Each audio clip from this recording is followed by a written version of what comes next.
In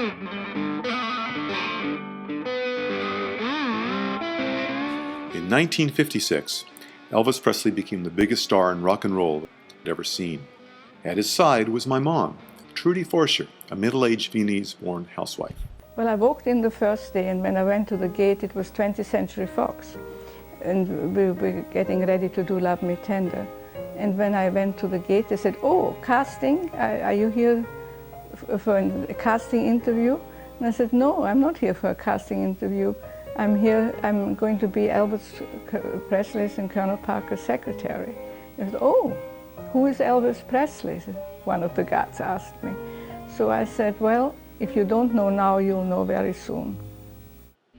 Outwardly, she was a good-natured secretary. What was hidden from Elvis and Colonel Parker was a secret she didn't want to talk about. She was born to a Jewish family in Vienna, Austria, and had a comfortable upbringing, growing up in a villa near the Vienna woods. However, in the late 1930s, it would all come to a sudden end. One day, she was picked up by the notorious SS. The story when the Obersturmbannführer took me down into the basement. He says, "Aren't you afraid of me?" So I said, "I'm not afraid because you can't touch me." He says, "What do you mean I can't touch you?" I said, "Well, because es ist Schaden, aber wenn Sie wollen, ich putze Ihnen gerne die Stiefel, wenn Sie mir zeigen, wie man das macht, weil ich habe noch nie Stiefeln geputzt." She fled the following week to London and was unable to get her parents and brother out of Austria before the border closed. They made their way to New York, where she met and married another Viennese refugee, Bruno Forsher.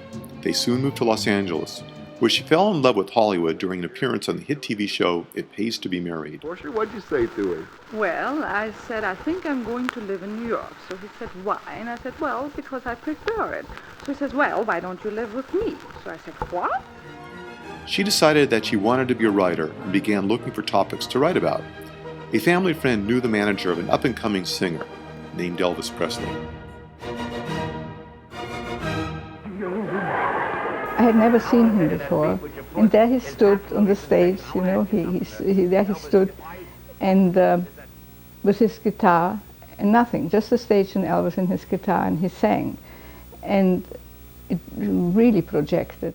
Within a week of interviewing Elvis, she was offered the job a million girls wanted, his personal secretary. For the next 5 years and 5 films, she worked intimately with Elvis. You know, I was born in Vienna, so I speak German. And so he wanted me to teach him to speak German. He didn't know he would go in the army and be in Germany. He just wanted me to teach him certain words.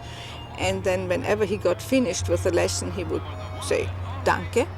In 1958, Elvis was drafted and went to Germany. My mom would run the West Coast Elvis office. This is their story, the biggest rock and roll legend in history and his private secretary, my mom, a Holocaust survivor who, when she fled to the United States, was simply known as the girl from Vienna.